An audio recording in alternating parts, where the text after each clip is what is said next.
Hi guys! 2019 is coming to an end and we all want to wrap up our 2019 properly. We normally do this by reviewing what we have done in the past year and to set goals for 2020. So what about our finances? Here are 5 tips to help you wrap up your 2019 finances properly. So number 1, you definitely have to look at your income and expenses to see how much you are saving. If you are using an expense tracker already, then really good. You can look at the categories in which you are spending. But let's say if you don't really keep track of your expenses, then what you can do is to take your annual income minus the savings that you've contributed over the past year, and that will kind of like give you a sense of your expenses. I would really advise you to take a couple of hours for this to really categorize your expenses so that you know where you're overspending, and this will kind of like give you a better sense of where you can cut down on your expenses should you want to aim for a financial goal next year. So tip number 2, if you realize that you are overspending or if you want to save more, then identify one area in which you can significantly cut down your expenses on. So what do we mean by overspending? Normally, I advise my clients to spend not more than 40% or 50% of their income, right? So 50% is a max and you should not spend more than that. So why do we only identify one area where you can cut down your expenses on? It's because if we identify a couple of areas, it's often that our concentration kind of like gets diverted and then we forget all about this altogether. What I want you to do is to find one area, identify that one area that you can significantly cut down your expenses on, and more often than not, when we're kind of like prudent in one area, that habit kind of flows over to the other categories as well. So you really want to make sure that you identify that one area, work on it, that kind of like savings habit, that prudent habit will flow over to the other categories. And of course, if you have problems, identifying your income and expenses, then speak to a financial consultant who has a financial planning software, and I'm really sure that they will be more than happy to help you work that out.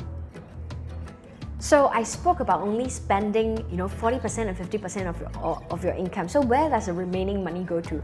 I'm sure you have other financial goals that you want to aim for. So definitely a significant part of that money will go into savings for retirement, or savings for things like even a house or a car, if that is one of your financial goals, right? The other portion would be then going into investments, going into insurance, going into your savings plans.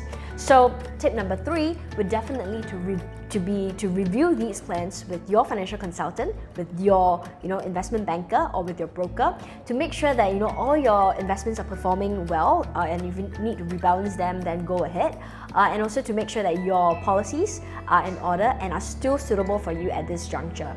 So make sure that you do that. That is a really important aspect of it, because you want to know that be it in wealth accumulation or wealth protection, you are well taken care of as you move forward to 2020. Tip number 4 would be to review your 2019 financial goals. Have you been able to hit the financial goals that you've set at the start of the year? So for example, this year I've actually set a savings target of X dollar amount, right? And I want to make sure that I look at my savings and see if I've managed to hit that goal or not. And if I've fallen short, then why is it that I've fallen short? Were there like some expected situations that came up, or was it simply a case of overspending and spending frivolously? I think like those are things that we really want to know, so that we can kind of like cultivate the habits and reflect upon them as we move forward to 2020.